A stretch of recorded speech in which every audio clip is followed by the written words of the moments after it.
Hi guys, अस्सलाम वालेकुम। तो कैसे हैं मेरे व्यू के परिंदे। मैं उम्मीद करता हूँ सब खैरियत से होंगे। Welcome in my new series of physics 101। Lecture number 1 जो है इसमें बेसिकली हमें साइंस के मतलब और फिजिक्स के मतलब इंट्रोडक्शन, और बेसिकली आपकी ये जो बुक है इसका नाम भी इंट्रोडक्शन टू फिजिक्स है। पूरे आपने कोर्स के अंदर 45 लेक्चर्स में आपने फिजिक्स से रिलेटेड चीज़ों को पढ़ना है। बहुत ज़्यादा अहम है, साइंस की सबसे अहम बुक जो है, जिसको आप कहते हैं ना कि चीज़ें इजादात जो हैं साइंस के हवाले से, उसमें आप कह सकते हैं कि ये एक किंग बुक है। साइंस की सबसे बड़ी जो इजादात है उसमें सबसे बड़ा अमल फिजिक्स का है। तो इसमें हम डेफिनेशंस को पढ़ेंगे, दूसरी चीज़ों को पढ़ेंगे, और मुझे उम्मीद है कि मैं पूरी कोशिश करूंगा और आपको समझ आएगी। इसमें आपको टेंशन लेने की बात नहीं है, हम इंटरेस्टिंग रखेंगे, लेकिन आपने चीज़ों को याद ज़रूर करना है, रटा नहीं लगाना, कंसेप्ट क्लियर होने चाहिए। वो हमारे प्रोफेसर ने जबकि कॉलेज में एक बार शायद फल्क शेर को पूछा, मुझे आज भी याद है, उन्होंने कहा फल्क शेर कुछ आता भी है, तो कहा सर जी नहीं, कुछ कुछ थोड़ा सा आता है। नहीं सर जी, कुछ कुछ थोड़ी बहुत डेफिनेशन आती है। हाँ जी सर जी, थोड़ी सी डेफिनेशन आती है जी, सुनाएं। कहता जी फिजिक्स की डेफिनेशन आती है जी, सुनाएं। एंड से आती है जी, एंड से सुना दें। Is called physics. तो लिहाजा ये वही वाली फिजिक्स है, बहुत ज़्यादा इंटरेस्टिंग है। तो इसको स्टार्ट करते हैं। फिजिक्स इज द साइंस, ये बात सच है। फिजिक्स साइंस के अंदर बहुत बड़ा किरदार अदा करती है और इसको साइंस ही कहा जाता है। ठीक है, ये मैथ से ड्राइव हुई और उसके बाद सो ऑन चलती गई। मैंने भी कहीं से सुना है, कहते हैं according to the scientific method, science works according to scientific method. ये बात बहुत ज्यादा इंपॉर्टेंट, आपको चीजें यहाँ पे इंपॉर्टेंट नहीं लगेंगी लेकिन वो बहुत ज्यादा इंपॉर्टेंट होंगी आपके क्विज के हवाले से, आपकी लाइफ के हवाले से। कहते हैं scientific method accept only reasons, logics, experiment, evidence to tell between what the scientific correct and what is not। अब यहाँ पे बहुत ज्यादा इंपॉर्टेंट बात कही गई है कि आगे उसने बोला scientific scientist do not simply believe that test and keep testing until satisfied। अभी वो ये बात कहते हैं कि जो साइंटिफिक मेथड होता है ना, वो सिर्फ और सिर्फ लॉजिक को एक्सेप्ट करता है। ये बात आपको याद रहनी चाहिए, बहुत ज्यादा इंपॉर्टेंट लाइन है ये वाली। वो कहता है ये लॉजिक्स को एक्सेप्ट करता है, वो एक्सपेरिमेंट को एक्सेप्ट करता है, वो सबूत को मानता है, और वो जो चीजें करेक्ट है और वो गलत है, इन चीजों पे उसका कोई तसव्वुर नहीं। उसको शवाहदात चाहिए, उसको एविडेंस चाहिए, उसको एक्सपेरिमेंट चाहिए। ये जो 3-4 चीजें लिखी इनको गौर से आप रीड करें। क्यों? मतलब अगर मौलवी साहब ने कह दिया कि जहाज उड़ेगा, या मौलवी साहब ने कह दिया, या हमारे मजहबी स्कॉलर्स कह देते हैं, बहुत सारी चीजें हैं जिनको साइंस नहीं मानती लेकिन अल्लाह पाक ने उनको मनवाया है। लेकिन कुछ चीजें हैं वो साइंसदान क्या कहते हैं कि वो कहता है कि ग्रेविटी जो है नीचे की तरफ खींचती है। तो हो सकता है कि नहीं माने, लेकिन जब तक साइंसदान उस पर एक्सपेरिमेंट नहीं करेगा, उस पर मुशाहदा नहीं करेगा, वो तब तक नहीं मानेगा। उसने यही बात बोली है कि scientist do not simply believe, वो सिंपल तरीके से बात को नहीं मानते। क्यों नहीं मानते? वो बात को टेस्ट करते हैं, कीप टेस्टिंग, और फिर टेस्ट करते जाते हैं। ये नहीं एक बार टेस्ट किया नहीं, उसके बाद अनटिल सेटिस्फाइड, जब तक वो बात को सेटिस्फाइड नहीं होते तब तक वो बात को नहीं मानते। उसने बोला कि एक बिग साइंटिस्ट क्या कहता है, समथिंग इज राइट, कहता है कि कुछ चीजें ठीक हो सकती हैं, then thing does not become a fact of the science. कुछ चीजें ठीक हो सकती हैं लेकिन साइंस नहीं मानती। मसलन मैं अपनी अम्मी से बहुत ज़्यादा प्यार करता हूँ, या मेरा भाई मुझसे बहुत ज़्यादा प्यार करता है, कुछ भी आप किसी से प्यार करते हैं, मोहब्बत करते हैं, तो साइंस इसको नहीं मानती, उसको सबूत चाहिए। तो कोई सबूत नहीं है आपके पास कि आप किसी से मोहब्बत करते हैं। इसी तरह साइंस बिलीव करती है सिर्फ एक्सपेरिमेंट में और एविडेंस में। आपने इस बुक को पढ़ते जाना है, लेकिन इंटरेस्टिंग इतना नॉलेज आपके पास होना चाहिए, आपका पेपर इस बुक में से नहीं आएगा, सारा कंसेप्ट बेस होगा। ठीक है, उसके बाद कहता है कि एक बहुत ज्यादा उसने खूबसूरत बात कही कि इस चीज को उन्होंने टेस्ट करने के लिए different laboratories, different time, different लोगों ने इस बात पे सर्च की है कि क्या कहती है साइंस, डिस्कवरी क्या कहती है। रिपीट करते गए बात को, same theoretically result driven by the clear use. मतलब बहुत सारे रूल जो हैं वक्त के हिसाब से कुछ हैं, कुछ चीजें वक्त के हिसाब से चेंज होने के बावजूद भी वही हैं। तो इसको बहुत ज्यादा उन्होंने बार बार टेस्ट किया और इसको क्लियर करने की कोशिश की।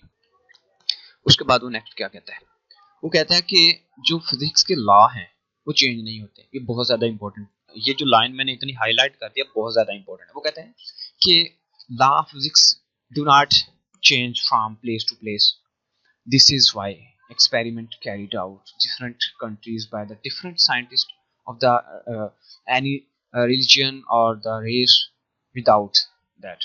बात क्या कहता है, वो ये बात समझाना चाह रहा है कि जो फिजिक्स की कवानीन है, जो कानून है, वो जगह से जगह चेंज नहीं होते। मसलन एक लीटर दूध वाला, जो लीटर वाला वो जो पैमाना है, वो पाकिस्तान में भी लीटर होगा, वो अमेरिका में, वो स्विट्जरलैंड, हर जगह। और आपका जो 1 kg है, आपकी जो मुख्तलिफ यूनिट्स हैं, जो आपके फिजिक्स के लॉ हैं, वो किसी जगह पे प्लेस टू प्लेस चेंज नहीं होते। उसने ये आगे बात बताई है क्यों नहीं चेंज होते। इसके जो एक्सपेरिमेंट किए हैं, इनमें कोई मजहब शामिल नहीं है, ठीक है, कोई मजहब शामिल नहीं है, इनमें कोई नस्ल शामिल नहीं है। इनको कहता है कि एक्सपेरिमेंट को ऑनेस्टली हर जगह पे करेक्टली करने किया हुआ है, तो ये फिजिक्स के लॉ चेंज नहीं होते, ठीक है। उसके बाद वो कहता है कि think that the law of the physics today are the same as, मतलब वो कहता है कि आज भी फिजिक्स के लॉ वही हैं जो सालों पहले थे। कि रोशनी अगर आज से 1000 साल पहले जिस रफ्तार से भागती थी, या जो दो सितारे हैं बिलियंस ईयर अगो, उनके दरमियान जो डिफरेंस था, वो आज भी वही है जो पहले था, ठीक है। तो वो यही बात बताना चाहता है कि फिजिक्स के लॉ कभी भी चेंज नहीं होते। आपने चीज़ों को इंपॉर्टेंट तरीके से रीड करना है, और रीड करने के बाद आपने उनमें से एक्सपेरिमेंट निकालने, क्विज निकालने, अपने नोट्स बनाने और अपने फोल्डर बनाने आपने, ठीक है। उसके बाद वो कहता है कि इस कोर्स के अंदर हमारी जो मेन चीज़ें हैं, ये जो फर्स्ट लेक्चर है, इसके अंदर आपको ज़्यादा तौर पे वो इंट्रोडक्शन देगा, फिर स्टडी आपकी सेकंड लेक्चर से स्टार्ट होगी। अब उसने बोला कि जो कैटेगरीज हैं फिजिक्स की, उनमें कौन कौन सी फिजिक्स है।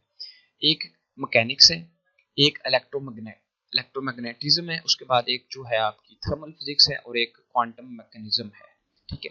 अब इन चीज़ों में डिफरेंस क्या है। डिफरेंस ये है, जो मैकेनिक्स है, मेरे नज़रिए के मुताबिक, मेरे मुताबिक, माइट भी कि मैं रॉन्ग हो सकता हूँ, फिजिक्स में सबसे बड़ा किरदार मैकेनिक्स का है। ये कौन सी फिजिक्स है, पहले इसकी डेफिनेशन क्लियर होनी चाहिए, क्विज भी बनेगा और डेफिनेशन भी। Which deals with the motion of the bodies under the action of the forces, this is often called Newton's, ठीक है। और ये न्यूटन की मैकेनिक्स भी, फिजिक्स भी कहलाती है। इसमें वो क्या कहता है कि जब आपके पास एक बॉडी है, मतलब गाड़ियां चलती है, कोई भी बॉडी है ना, वो एक जगह से दूसरी जगह पे हरकत करती है, मोशन करती है, मूव करती है, तो इसको मैकेनिक्स की फिजिक्स कहा जाता है। ये एक फिजिक्स है। असल में फिजिक्स काम ही किसी जानदार या बेजान, यानी मादा, मादा क्या होता है, मैटर, यानी कि उसकी मोशन पे रिलेट करती है। अब ये बात है कि एक मिसाइल है, वो फायर किया जाता है, वो मूव करता है, गाड़ी भागती है, और आप भागते हैं या आप कुछ भी करते हैं, आप मोटिवेट करते हैं, मोटिवेट नहीं करना, मतलब आप मूव करते हैं। सारी चीज़ें जो मूव करती है, एवरी बॉडी, वो जिंदा है या मर चुकी है, जानदार या बेजान चीज़ जो हरकत करती है, उसकी जो फिजिक्स से हरकत करने के पीछे जो लॉजिक है, वो मैकेनिक्स की फिजिक्स में आता है। यानी कि आपने फोर्स लगाई एक चीज़ पे, उस चीज़ ने मूव किया, ये चीज़ें बहुत बड़ी होके आएंगी, अभी तो आपको छोटी लग रही है। इलेक्ट्रोमैग्नेटिज्म, ये कहता है, ये बहुत ज्यादा इंपॉर्टेंट वाली फिजिक्स है ये भी। जैसे कि एक वायर है, वायर के अंदर एक करंट है, जब वो करंट मूव करता है ना, करंट मूव करता है, वो मैकेनिक्स की पहली शाख में आ जाता है। लेकिन वो जो करंट है, यानी कि अगर आप बिजली की तार को पकड़ते हैं ना, तो आप मर जाते हैं, आपको झटका लगता है। वो जो उसके अंदर करंट था, ये वाला जो इलेक्ट्रिक है, ये इलेक्ट्रोमैग्नेटिज्म की फिजिक्स है, ठीक है। उसके बाद आपके पास एक घर में आपके मैग्नेट होगा, जिसको मकनातीस कहते हैं। तो वो चीज़ के पास करें, या सम टाइम आप अपने बालों पे तेल लगा होता है, वो आप वो जो कॉम्ब, कंघी होती है, उसके ऐसे रगड़ते हैं, फिर किसी चीज़ के करीब करते हैं, वो चीज़ों को चिपकता है, मैग्नेटिज्म, यानी कि मैग्नेट फील्ड पैदा होती है उसमें।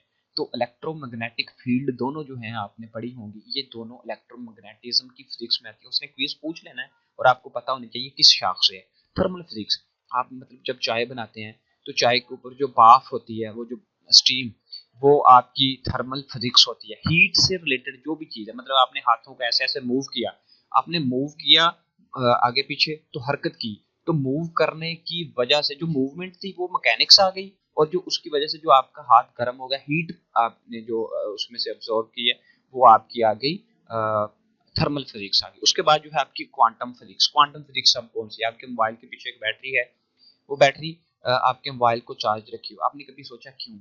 क्योंकि उसके अंदर कुछ ऐसे एटम्स हैं, कुछ ऐसी केमिस्ट्री है, एक ऐसी केमिकल्स है। आप समझिए कि केमिकल वाली जो फिजिक्स है, उनको आप, उसमें एटम्स होते हैं, न्यूक्लियाई होते हैं, क्वार्क होते हैं, उसके बाद क्वांटम मैकेनिज्म, मतलब एटम बम जो होते हैं, ये सारी चीजें, गोलियां, गोली का चलना जो है, वो तो मैकेनिक्स है।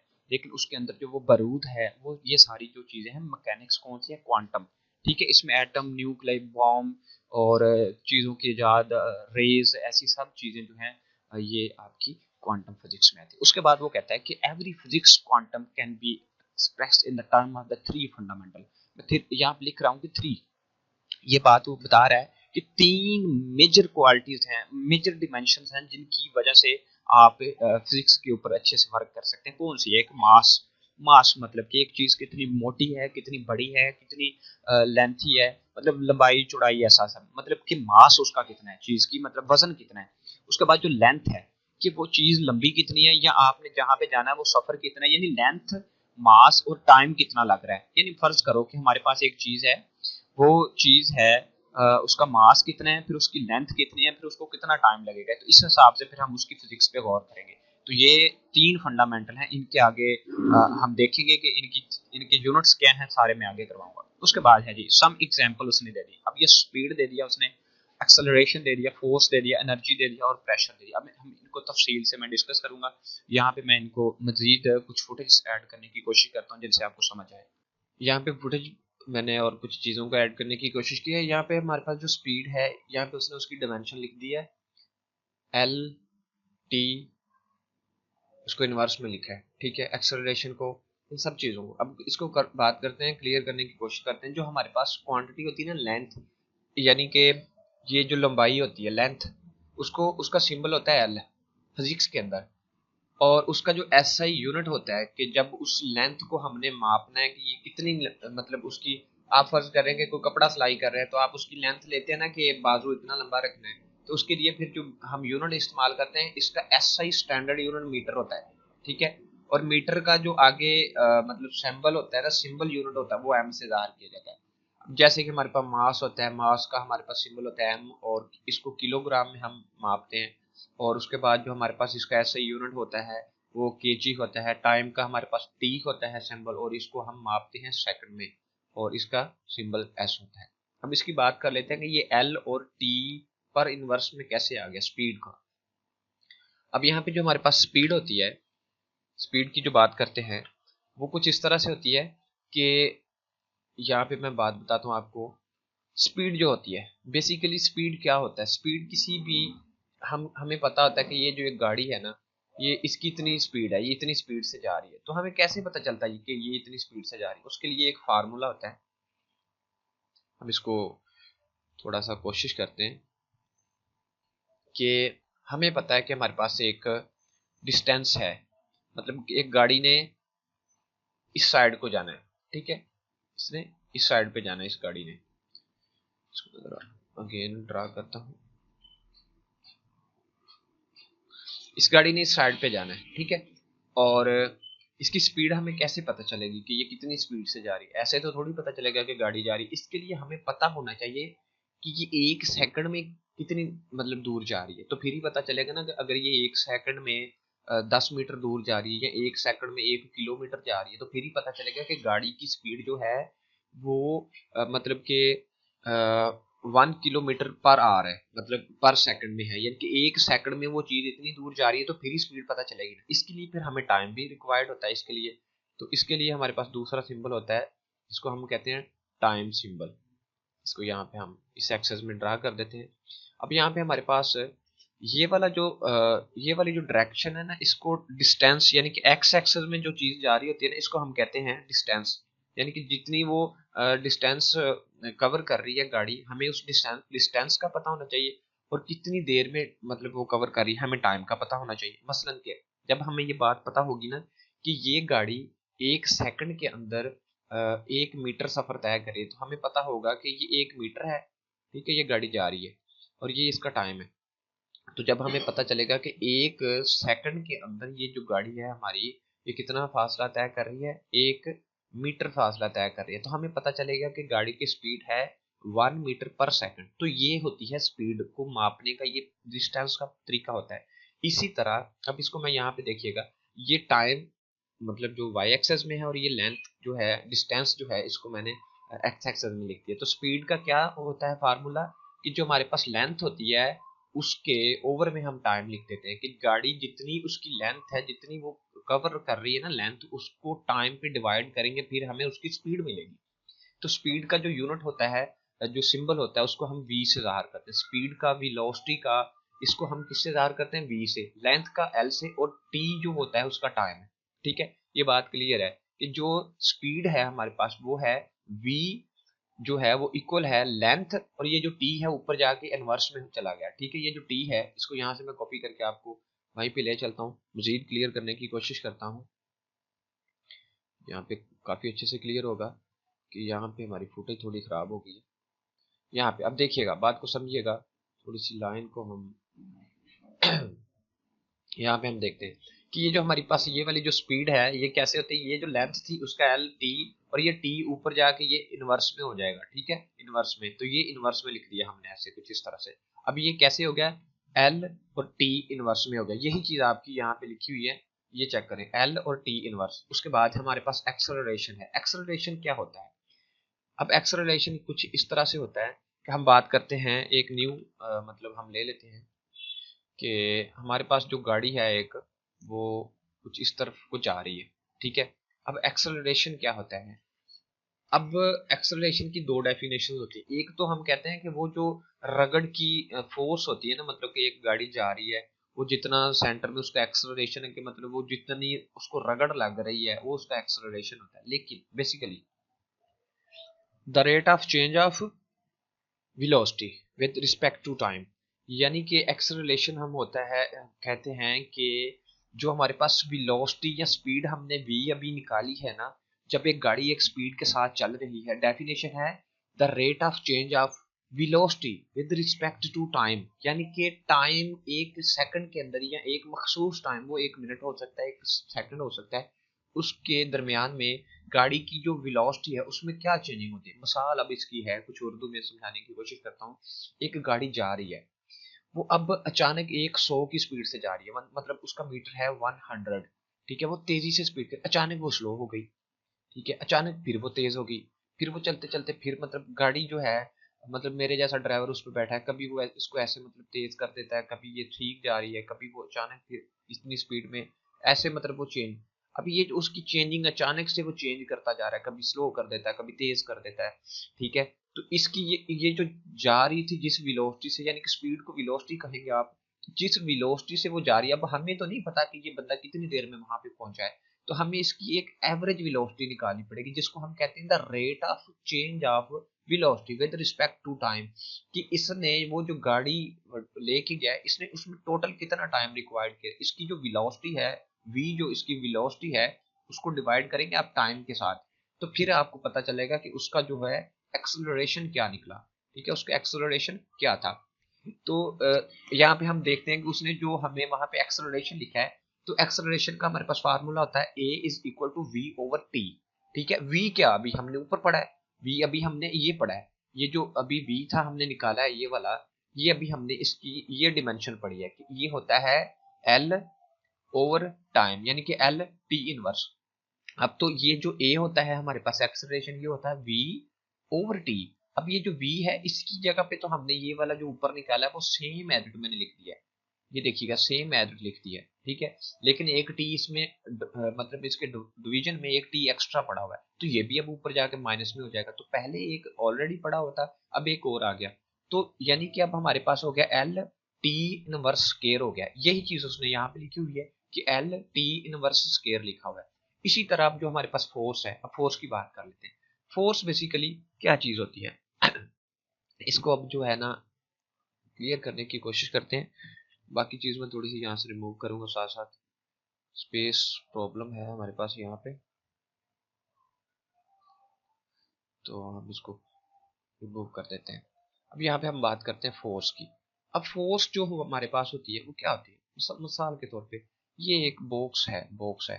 ठीक है, एक पर्सन है वो इस पे एक फोर्स लगा रहा है। ठीक है, क्या कर रहा है वो इस पे लगा रहा है फोर्स। एक पर्सन है वो इसको धक्का लगा रहा है, क्या कर रहा है, धक्का, फोर्स लगा रहा है इसके ऊपर। ठीक है, इसको धक्का लगा रहा है। अब ये जो बॉक्स है, ये फर्ज कर लो कि ये 1 kg का है। ठीक है, 1 kg का है, बॉक्स है, और मतलब इसका मास आप समझ लो कि 1 kg, मिसाल के तौर पे इसका मास है जी 1 kg। जब ये इसको धक्का लगाता है तो ये ऑफ कोर्स कितनी पोजीशन लेता है, इसका एक्सेलरेशन क्या है। तो जब भी हम फोर्स की बात करेंगे हमेशा ये एक लंबी थ्योरी है, आपने पीछे पढ़ी हुई है, इसको मैं एक्सप्लेन नहीं कर सकता। इसके लिए बाकायदा तौर पे व्हाइट बोर्ड की ज़रूरत है, जो कि मैं ऑनलाइन मीटिंग में नहीं आपको ये करवा सकता। यहाँ पे आप इसका फार्मूला याद कर लें, जो कि हमारे पास फोर्स होती है वो होती है मास, जो भी उस चीज़ का मास है, जिस चीज़ पे फोर्स लगानी है उस चीज़ का मास होता है, उसको आपने ज़रब दे लेनी है उसके एक्सेलरेशन से, कि वो कितनी देर में कितना मतलब धक्का लगाता है, वो कितनी मतलब पोजीशन कवर करता है। तो जो हमारे पास फोर्स होती है ये होती है मास, उसको मल्टीप्लाई करते हैं आप उसके एक्सेलरेशन से। अब जो हमारे पास मास होता है ना, इसका सिंबल कुछ होता है हमारे पास एम होता है, ठीक है, इसका सिंबल होता है हमारे पास एम। और उसके बाद जो हमारे पास इस ये जो ए है इसकी जगह पे हम क्या लगाएंगे, वो ऑफ कोर्स हम अभी निकाल के हैं, यहाँ पे हमने निकाला था एल टी इनवर्स। तो ये जो ए है इसकी जगह पे हम फौरी तौर पे वही लगाएंगे एल टी, और इसको हम इनवर्स में लिख देंगे। तो हमारे पास अब न्यू डिमेंशन फोर्स की क्या बन रही है, वो कुछ इस तरह से बन रही है, f is equal to m, और ये एल, और ये टी, और ये इनवर्स में था। यही चीज मैंने यहाँ पे लिखी हुई है, आपको ये इसके नीचे मेंशन किया हुआ मैंने, एम एल टी इनवर्स, यानी कि हमारे पास जो फोर्स है वो होती है एम मल्टीप्लाई ए, और जो हमारे पास एम है वो उसका एम का मतलब डिमेंशन है एम, और जो हमारे पास एक्सेलरेशन है उसकी डिमेंशन अभी ऊपर निकाली थी, वन बाय वन निकाल रहे हैं, तो ये वाली, तो इसको सारे को मल्टीप्लाई करो एम एल और टी इनवर्स, तो ये होगी फोर्स की। यही चीज उसने यहाँ पे मेंशन की हुई है, ये वाली फोर्स। उसके बाद अगर आपको इन चीजों की जरूरत, ये सारी चीजें जो मैं करवा रहा हूँ ये आपको बेसिकली उसने आपको क्विज पूछने हैं, उसने बेसिकली आपको ऐसे डेफिनेशन नहीं आएंगी, वो आपको न्यूमेरिकल्स देगा, वो आपको अजीब अजीब चीजें देगा जिसमें ये चीजें आपने पुट करनी है, आपको रट्टा लगानी है, आपको याद करनी है, प्रेशर एनर्जी फोर्स हर चीज आपको one by one step by step आपने याद करनी है, इसको आप स्किप नहीं कर सकते। आपको लगे कि आपने सिर्फ इसको याद कर लिया तो जी ठीक है, नहीं, आपको ये इस कदर याद होनी चाहिए कि आपको कोई फोर्स का पूछ ले, आपको कोई वी का पूछ ले, ए का पूछ ले, आपको इसका पता होना चाहिए। मजीद इसमें मशवरा है कि आप कोई 9th की बुक ढूंढें, उसमें बड़ी तफसील दी हुई है। अब ये चीज क्लियर है आपकी। उसके बाद उसने दिया है हमें एनर्जी, यानी कि जो उसने हमें दी एनर्जी, एनर्जी क्या होती है, एनर्जी बेसिकली बहुत इजी सीन है। इसके लिए जरा सा मैं यहाँ पे थोड़ी पोजीशन बना लूँ, पेज खाली कर ले, ताकि हमें बाद में इसकी। अच्छा, अब हम बात करते हैं एनर्जी की। अब एनर्जी क्या होता है, ये हमारे पास होती है, एनर्जी का सिंबल होता है ई, ठीक है। अब जो हमारे पास एनर्जी का सिंबल ई होता है, एनर्जी बेसिकली होती क्या है, एनर्जी सिंपल सी बात है कि हीट होती है, एक हीट, और हीट का हमेशा जो होती है वो एक स्पीड होती है उसके अंदर, यानी कि आप ये बात कह सकते हैं कि एक वी स्केयर लगा लें, और एक उसके साथ आप बात कर लें एम की। अब ये क्या सीन है, अब जो हमारे पास एनर्जी कब पैदा होती है, जब भी एनर्जी पैदा होती है तो ऑफ कोर्स उसके लिए एक मैटर, एक मास चाहिए, मास यानी कि कोई मात्रा चाहिए, ठीक है। और जब वो चीज थोड़ी सी मूवमेंट करेगी, उसमें मतलब कोई ना कोई स्पीड होगी, तो फिर वो दोनों की मल्टीप्लिकेशन से उसको जो कहते हैं उसको एनर्जी कहते हैं, ठीक है। ये बेसिकली उस पे व्हाइट बोर्ड पे करवाने वाली चीजें बड़ी जरूरी है, लेकिन यहाँ पे क्या है, बेसिकली आप इसको साइंस में पढ़ेंगे कि हमारा इसके पास होता है यूनिट है सी स्केयर, और इसको हम कहते हैं साथ में एम, ठीक है। ये होती है हमारी क्या, एनर्जी होती है, ठीक है। अब इसको इसको समझते हैं कि अब इसकी डिमेंशन क्या बनती है। अब जो वी वी स्केयर या सी स्केयर दोनों स्पीड है, यहाँ पे सी स्केयर और वी स्केयर दोनों स्पीड है। स्पीड हमने पीछे पढ़ी है, इसको वी बोल दो या आप इसको सी बोल दो। आपने पीछे इसका इसकी मतलब डायमेंशन पढ़ी है आपने वी की, कि जो हमने पढ़ा था एल, और टी को हमने माइनस इनवर्स में फर्स्ट में ये चीज पढ़ी थी, ठीक है। अब यहाँ पे इस सी की जगह पे ये वाली चीज पुट हो जाएगी, इस सी स्केयर की जगह पे ये वाली चीज पुट हो जाएगी, और आपने एम का जो था वो सिंपल सा एम पढ़ा है। जब इसकी मल्टीप्लीकेशन होगी तो आपको पता चल जाएगा। अब हम क्या कहते हैं कि इसके अंदर तो हमारे पास था एल टी इनवर्स है हमारे पास, इसका स्केयर है, यानी कि ये जो सी है हमारे पास ये स्केयर में है, तो इसको स्केयर में लिख दो, और आगे एम जो है वो हमारा सिंपल लिखा जाएगा।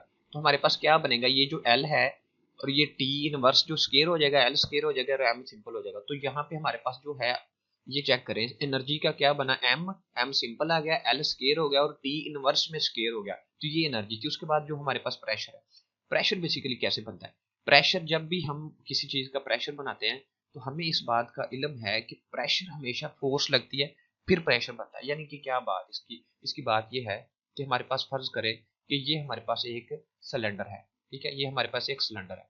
हम ये बात करते हैं कि इस सिलेंडर के अंदर हमें एक यहाँ पे हम इसका एक ढक्कन लगा देते हैं, ढक्कन गलत लगा दिया हमने, ये देखिए एक ढक्कन लगा दिया हमने इसके अंदर। तो हम बात कर लेते हैं कि इसके ऊपर यहाँ पे ऐसे कुछ ढक्कन होता है, ठीक है, ये एक सिलेंडर है, ये एक सिलेंडर है, ये एक ढक्कन लगा दिया। अब इसके ऊपर एक फोर्स लगानी है। अब क्या लगानी है? फोर्स। मतलब ये फोर्स लगा रहा है एक बंदा इस पे ना, मतलब इसको पुश कर रहा है नीचे की तरफ, इसको नीचे की तरफ पुश किया जा रहा है। क्या लगाई जा रही है? फोर्स।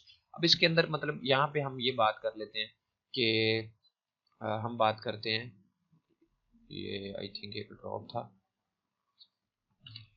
अब आपको समझ आएगी कि अब ये जो फोर्स है ये इस पे लगनी है, ये मतलब ये इसका एक ढक्कन है, इस पे वो एक क्या कर रहा है, एक ऐसे फोर्स लगा रहा है, इसको नीचे को दबा रहा है सिलेंडर को, ठीक है, सिलेंडर नीचे की तरफ दब रहा है, दब रहा है, दब रहा है, और ये नीचे की तरफ आ रहा है। अब ये बिल्कुल उसने दबा के इसको डाउन कर दिया। अब ये जो मालिक्यूल थे इसमें छोटे छोटे मालिक्यूल्स होते हैं गैस के। अब ये जो एरिया है, ये जो सारा आपको नजर आ रहा है, ये एक मतलब एक जगह है ना, जगह को एरिया कहते हैं आप, तो इसको हम कहेंगे एरिया का नाम देंगे। अब फोर्स किस पे लग रही है? एरिया पे। यानी कि आप कह रहे हैं फोर्स किसके ऊपर लग रही है? किसके ऊपर लग रही है? एरिया के ऊपर। तो फोर्स जब लग रही है इसके ऊपर, तो ये देखिए फोर्स एरिया के ऊपर लगी और ये एरिया नीचे की तरफ जा रहा है, एरिया कम होता जा रहा है, कम होता जा रहा है, और ये जो फोर्स है ये बढ़ती जा रही है, बढ़ती जा रही है, ठीक है। तो फिर एक जगह यहाँ पे देखें कितने मालिक्यूल जो है ये करीब करीब आ गए, तो कितना ज्यादा प्रेशर हो गया। अब अगर इस सिलेंडर का ढक्कन अचानक से खोला जाए तो ये ऐसे ठा करके ब्लास्ट हो जाएगा। क्यों हो जाएगा? क्योंकि इसके ऊपर इतना प्रेशर हो गया है, इसको दबा दबा के एरिया नीचे कर दिया है, फोर्स लगा लगा के। अब यहाँ पे इसका एरिया ज्यादा था, फोर्स कम थी, ठीक है, तो ये मालिक्यूल आराम से थे, कोई टेंशन नहीं थी। अब इस पे फोर्स लगा लगा के एरिया कम कर दिया, मालिक्यूल जो है वो करीब करीब आ गए, तो ऑफ कोर्स वो प्रेशर बन गया, धमाका बन गया एक, ठीक है। इसी को कहते हैं हम प्रेशर, ठीक है, इसको प्रेशर कहते हैं, ठीक है, इसको प्रेशर कहते हैं, फोर्स ओवर एरिया। मतलब जब भी हम किसी एरिया पे फोर्स लगाते हैं तो फिर एक प्रेशर बनता है। तो अब फोर्स का हमने मतलब कि जो हमारे पास यूनिट होता है उसको लगाएंगे, और जो एरिया है इसका यूनिट लगाएंगे। अब हम इसको थोड़ा सा क्लियर करते हैं, इस जगह को इसको करते हैं डिलीट। अब बात को समझिएगा। अब हमारे पास जो P है इसके लिए हमने F का और हमने लगाना है एरिया का डायमेंशन निकालनी है। अब जो हमारे पास फोर्स है इसकी डिमेंशन हमारे पास क्या है? फोर्स हमें पता है कि हमने निकाली थी अभी पीछे, कि हमारे पास फोर्स होती है m को मल्टीप्लाई किया था हमने a के साथ, ये थी हमारी फोर्स। याद हो कि मास को मल्टीप्लाई करते हैं जब एक्सेलरेशन से फोर्स होती है। और एरिया जो है हमें हमें नॉर्मली पता है कि जो एरिया होता है वो होता है लंबाई, मतलब लेंथ को ज़र्ब देते हैं विड्थ है, मतलब जो उसकी विड्थ होती है, मतलब कि एल स्क्वायर हो जाएगा आपका। अब ये जो हमने ऊपर m ओवर a पढ़ा था इसको हम कहेंगे कि आपका है मास को मल्टीप्लाई किया था, तो इसकी डिमेंशन हमारे पास फोर्स की आई थी m l, और t जो था हमारे पास ये था इनवर्स में स्क्वायर, ये थी ऊपर वाली फोर्स की। अब नीचे जो हमारे पास मतलब लंबाई ज़रब चौड़ाई, मतलब इधर भी जो चौड़ाई होती है वो भी एक लेंथ होती है, और जो हमारी लंबाई भी होती है वो भी एक लेंथ होती है, यानी दोनों तरफ एक लेंथ को दूसरी लेंथ से मल्टीप्लाई करना है तो नीचे हम एल स्क्वायर कह देते हैं, एल स्क्वायर। अब ये जो नीचे वाला एल स्क्वायर है, जो नीचे का हमारे पास एल स्क्वायर है, अब इसका हमने क्या करना है? हमने इसको ऊपर ले जाना है, यानी कि अभी ये नीचे सिंगल एल है, ऊपर जाएगा इनवर्स में हो जाएगा। तो हम इसको क्या करते हैं? हम ये करते हैं कि यह सिंपली बात है, इस एल को इस एक एल से कैंसिल कर दो, डिवीजन में कैंसिल हो जाती है, आपको पता है। अभी अब ऊपर क्या बचा? ऊपर बचा एम, ऊपर एक एल तो कैंसिल हो गया, अब ऊपर बचा टी का माइनस स्केयर। अब नीचे वाला जो एल था ये ऊपर जा रहा है, अब ये ऊपर जाके एल हो गया, अब एक एल है और ये इनवर्स में एक एल हो जाएगा। तो अब आपके पास फाइनल डिमेंशन प्रेशर की क्या है? एम टी स्केयर और एल इनवर्स। यही चीज आप देखिएगा आपकी बुक के अंदर उसने दी है कि प्रेशर की एम, एक एल इनवर्स और टी, मतलब उसने सीधा करके लिख दिया। मेरे पास व्हाइट बोर्ड नहीं है, मैं तो थोड़ा आपको समझाने की कोशिश। तो ये था आपका मतलब स्पीड एक्सलेशन, ये चीजें आपको याद होनी चाहिए फिंगर टिप से, पूरी फर्स्ट लेक्चर के अंदर इन चीजों की समझ होनी चाहिए। ये चीजें आपको रट्टा लगा हुआ आपको मगअप कर लेनी है आप लोगों ने। अब इसको आगे समझते हैं कि ये चीजें मैंने यहाँ पे ना क्लियर करके लिख दी हैं ताकि आपको इसकी ना थोड़ी सी वो मिल जाए, आसानी आपको पैदा हो जाए कि आपको टेंशन ना हो इसको, इसके लिए इसको जरा मैं सेट कर देता हूँ। उसके बाद यहाँ पे उसने नीचे बोला you can not add quantities that have different dimension. अब वो कहता है कि जिन क्वांटिटीज की डिफरेंट डायमेंशन है आप उनको एक दूसरे में जमा नहीं कर सकते। ये बात उसने बहुत ज़्यादा ज़रूरी कही है, ये आपका क्विज भी है कि जिस चीज़ की डिमेंशन वो कहता है कि डिफरेंट होती है, उसकी बात समझते हैं। वो कहता है कि जिस चीज़ की dimension you can not add quantity different dimension, यानी कि जिसकी डिमेंशन, फर्ज करो कि हमारे पास ये डिमेंशन निकाली है, अब प्रेशर की डिमेंशन कुछ और है और मतलब फोर्स की डिमेंशन कुछ और है, इनको आप आपस में जमा नहीं कर सकते, आप इनको ऐड नहीं कर सकते। Force can be added to the force, force सिर्फ फोर्स में ऐड होती है, but force can never add to energy, मतलब ये एनर्जी में ऐड नहीं होगी। आपको क्विज पूछेगा या आपको न्यूमेरिकल आएगा तो आपको पता होना चाहिए कि ये एक दूसरे में ऐड नहीं होती। कहता है the formula is definitely wrong in if dimension on the left and right side equal नहीं है। अब वो कहता है कि अगर डिमेंशन राइट और लेफ्ट में अगर आपकी इक्वल नहीं है तो ये कहता है कि फार्मूला टोटली गलत है। इसकी एक एग्जांपल करवाने की कोशिश करता हूँ, यहाँ पे हम कोशिश करते हैं इस बात को समझने की। फर्ज करें कि मैं कहता हूँ कि हमारे पास जो हमने पीछे पढ़ा था ना, हमने पहले एक चीज पढ़ी है कि हमारे पास जो वेलोसिटी होती है वो हमारे पास होती है लेंथ ओवर टाइम, मतलब जो हमने पढ़ी थी ना, ये v जो है इसको हमने पढ़ा था, ये होती है हमारे पास l ओवर t। ठीक है, लेकिन अब मैं एक नई बात करता हूँ, अब ये बात नहीं है, इसको आपने नहीं देखना। मतलब अभी मैं एक बात कर रहा हूँ कि जो हमारे पास डिस्टेंस होती है किसी भी जगह की डिस्टेंस, अब मैं उसको बात कहता हूँ कि वो हमारे पास कुछ हो जाती है इस तरह के, आप कहें उसको v अब मल्टीप्लाई t। ठीक है, यानी कि जो डिस्टेंस होती है वो वेलोसिटी को मल्टीप्लाई कर दो टाइम के साथ तो ये बन जाती है डिस्टेंस। क्या ये बात सच है? अब इसको डिमेंशन को हम इसकी डिमेंशन मतलब इस फार्मूले को यूनिट की मदद से डिमेंशन से प्रूव करते हैं। तो जो हमारे पास डिस्टेंस है, यानी कि ये एक लेंथ होती है, इसको मैं कह देता हूँ ये हमारे पास एक लेंथ है। ठीक है, ये हमारे पास एक लेंथ है। अब जो हमारे पास v थी, v का हमने मतलब निकाला था कि इसका जो डिमेंशन होती है, इसके जो यूनिट होते हैं वो होते हैं l, और आपको पता है t इनवर्स था, एक इनवर्स था, यानी कि एक इनवर्स था v का, इस v का। अब बात करते हैं हम साथ में, अब t भी है तो t सिंपल में t आ गया, तो अब ये हमारे पास क्या बन गया l, और ये हमारे पास जो t है हमारे पास, सॉरी ये t स्क्वायर होता है। अच्छा, हमारे पास जो साथ में t था, एक t के साथ एक t कैंसिल हो जाना, ये भी स्क्वायर में एक t के साथ एक t कैंसिल हो जाना और साथ में बन जाना एक t। ठीक है, अब बात को रिपीट करता हूँ कि जो हमारी डिमेंशन होती है वो होती है v मल्टीप्लाई टी स्केयर। अगर मैं ये बात करता हूँ कि हमारी डिमेंशन होती है वो v मल्टीप्लाई टी स्केयर होती है, अब इस बात को मैं प्रूफ करने की कोशिश कर रहा हूँ क्या ये सच है। तो मैंने क्या किया, v का जो है सिंपल वो निकाल दिया नीचे l और t इनवर्स, और जो t था उसका t स्केयर कर दिया। ये t इनवर्स में स्केयर है, मतलब ये इनवर्स में एक है और ये इसमें एक माइनस हो जाएगा और पीछे एक बच जाएगा। यहाँ पे अब हमारे पास लेफ्ट साइड पे क्या है l, और राइट साइड पे क्या आ गया l, और साथ में टी आ गया। तो क्या ये बात सच है? नहीं, ये बात, इसका मतलब है कि ये जो बात मैंने लिखी थी ना ये वाली, ये टोटली रॉन्ग है। क्यों रॉन्ग है? क्योंकि लेफ्ट साइड पे और राइट साइड पे इनके जब तक डिमेंशन सेम नहीं होगी तब तक ये बात सच नहीं होगी। क्यों नहीं सच होगी? अब देखिएगा, अब एक बात और समझते हैं कि अब यही बात मैं कुछ इस तरह से कर देता हूँ कि हमारे पास जो डिमेंशन है उसको क्या वो वेलोसिटी के इक्वल होती है। अब ये d है, अब ये d कर दिया मैंने इसको, अब मैं यहाँ पे सिर्फ v कर रहा हूँ, सिर्फ v, मतलब ये है नहीं, मैं वैसे समझाने की कोशिश कर, हमारे पास ये जो d है, अगर मैं इसको मल्टीप्लाई कर दूं v मल्टीप्लाई t के साथ, तो फिर मैं इसको प्रूफ करने की कोशिश करता हूँ क्या ये बात सच हो जाएगी। तो यहाँ पे इसका l आ गया, और कलर चेंज करता हूँ, ये जो v है इसका हमें पता है l होता है और t इनवर्स में होता है, क्या होता है इनवर्स में t, और आगे मल्टीप्लाई एक t जो हमें ऊपर लिया है, तो ये वाला t और इस t के साथ कैंसिल हो गया, ये इनवर्स में था ये वैसे ही था, तो पीछे क्या बचा l, l is equal to l। तो ये वाली डिमेंशन टोटली करेक्ट है। क्यों करेक्ट है? इसकी दोनों के मतलब आपस में मैचिंग प्योर हो गई है, ये भी लेफ्ट साइड और राइट साइड बराबर है। लेकिन जब तक यही बात उसने यहाँ पे कही है कि wrong if the dimension on the left side and right side equal sign नहीं आते, तो फिर ये डिफरेंट है, ये इक्वल नहीं है, ये बात पता होनी चाहिए। उसके बाद remember that any function take input dimension, but यहाँ पे वो क्या समझाने की कोशिश कर रहा है, वो बता रहा है कि कुछ चीजों की डिमेंशन नहीं होती, उनके यूनिट नहीं होते। जैसे कि हमारे पास एंगल है ना, इसकी डिमेंशन नहीं है हमारे पास, बिल्कुल नहीं है। क्यों नहीं है इसको समझ। अब वो कहता है कि हमारे पास एक फंक्शन दिया हुआ एफ थीटा, ये चीज आपने याद नहीं करनी, सिर्फ एक एग्जांपल दे रहा है, याद ऊपर वाली चीजें करनी थी, ये सिर्फ समझना है कि हमारे पास एक थीटा एक मतलब एक फंक्शन है जो इक्वल है साइन थीटा के। अब ये जो आपने जब मैथ पढ़ा है तो मैथ वालों को ये बात क्लियरली समझ आ जाएगी, दूसरे बच्चों को थोड़ा नहीं समझ आएगी। अब अगर इसको हम एक्सपैंड करते हैं मैथ के रूल से, तो थीटा फिर उसको माइनस साइन लगाया, फिर हमने उसको मतलब ये एक एक रूल है, एक फार्मूला उसने लगाया हुआ है। वो फार्मूला आपके लिए जरूरी नहीं है, आपने सिर्फ इस बात को समझना है कि ये एंगल वाली चीजों की डिमेंशन को वो ऐड कर रहा है। उसने इसको ऐड कर दिया, थीटा क्यूब लगा दिया ओवर 3 का फैक्टोरियल। उसने यहाँ पे थीटा का मतलब के 5 लगा दी पावर, और 5 का नीचे उसने क्यूब दे दिया, और सो ऑन करता जा रहा है।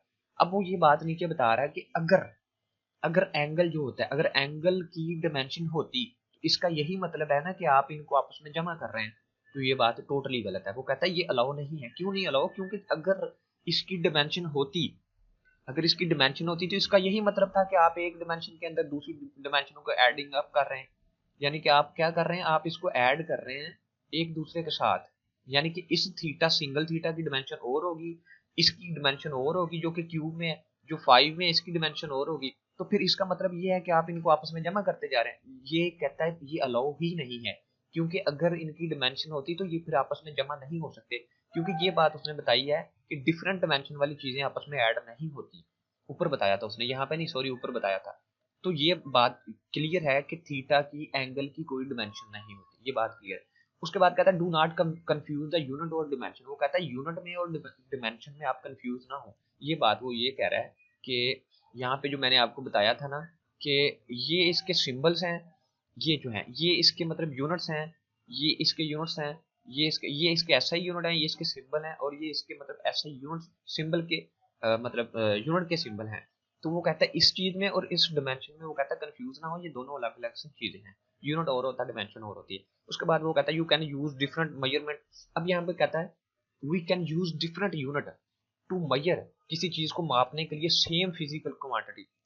वो कहता है कि हम एक चीज को मापने के लिए डिफरेंट मतलब यूनिट इस्तेमाल करते हैं, मुख्तलिफ, जैसे आले इस्तेमाल करते हैं ऐसे मुख्तलिफ यूनिट इस्तेमाल करते हैं। वो कहता है कि for example you can measure mass, मतलब किसी चीज का मास है, मतलब कि आपके पास 1 किलो वाली कोई चीज है। वो कहता है आप इसको मास को किस तरह से माप सकते हैं, यूनिट में आप किलोग्राम, इसको किलोग्राम के यूनिट्स में माप सकते हैं, पाउंड्स में माप सकते हैं। ऑफकोर्स कि एक चीज किलो नहीं होगी तो फिर वो हाफ पाउंड हो जाएगी या कुछ समथिंग कुछ, मतलब तो वो कहता है कि पाउंड्स में माप सकते हैं। इवन इन इन इन क्या लिखा है,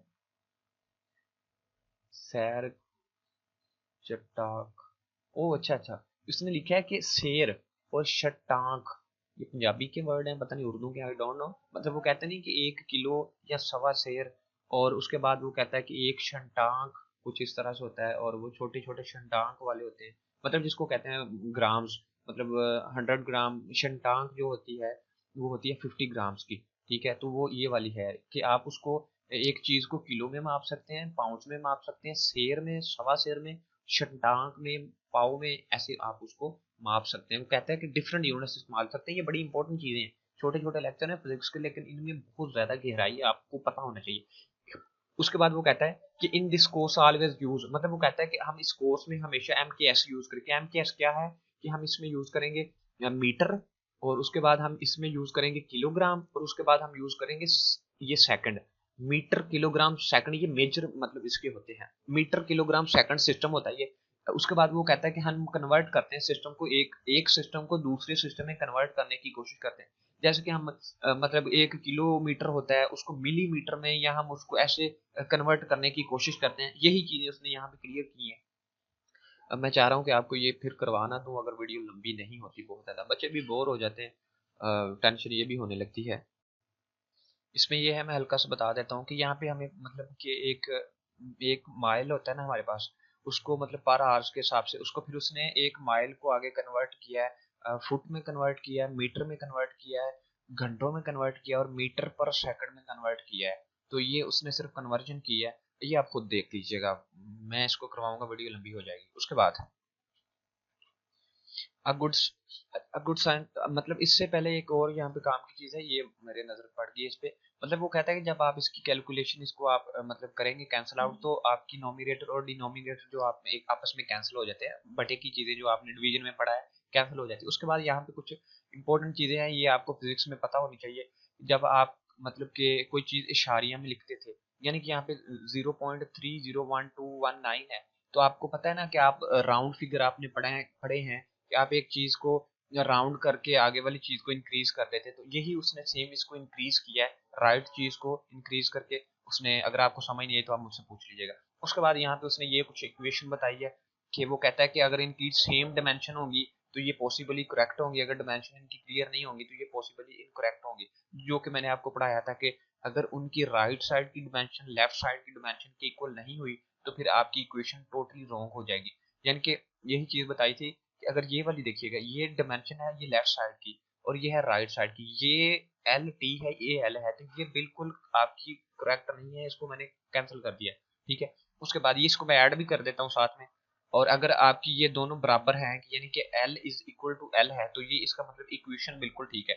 यही बात है कि वो कहता है कि हो सकता है ये वाली इक्वेशन ठीक हो क्लियरली, मतलब हो सकता है क्लियरली रॉन्ग हो, और वेर ये वाली आप वो कहता है कि हो सकता है कि पॉसिबल है ये करेक्ट हो जाए। कैसे करेक्ट हो जाएगी आप इसको निकाल के खुद देखें कि अगर ये करेक्ट है या ये रॉन्ग है। इनकी डायमेंशन चेक करें। यहाँ पे ये जो v है इसको वेलोसिटी कहा और ये जो u है इसको भी वेलोसिटी कहेंगे, तो इसको स्केयर को स्केयर से पहले ही कैंसिल कर दो। उसके बाद नेक्स्ट उसने बोला कि यू कैन ड्राइव, वो कहता है कि when you can drive equation that is a little complicated, मतलब जब आपके पास कोई इक्वेशन होती है फिजिक्स के अंदर काफी कॉम्प्लिकेटेड होती है, वो जरूरी नहीं है कि वो कौन सी इक्वेशन है, वो फिजिक्स की हो सकती है, केमिस्ट्री की, मैथ की।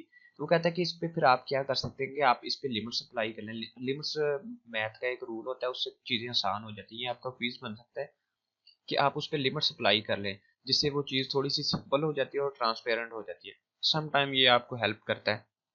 ठीक है, और कुछ क्वांटिटीज होती हैं, इसको आप रीड करें। इसको मैं अंडरलाइन कर रहा हूँ अब यहाँ पे कि आप जब उसका मेंटल ग्राफ ले लेते हैं, जैसे कि ये ग्राफ है, ये मेंटल ग्राफ है, तो वो आपको चीज़ को समझने में काफ़ी आसानी दे देता है। उसने यहाँ पे एक एग्जांपल दे दी है, एक गैस की वॉल्यूम की उसने एग्जांपल दे दी। ये बेसिकली बहुत ज़्यादा इंपॉर्टेंट नहीं है, इसको याद नहीं करना, वो सिर्फ एक समझाने की कोशिश कर रहा है कि ग्राफ से आपका काम चल सकता है। यानी कि उसने यहाँ पे एक फंक्शन दे दिया, उसकी वैल्यू ले दी, उसका वॉल्यूम और उसकी जो एनर्जी उसकी इक्वेशन दे दी है।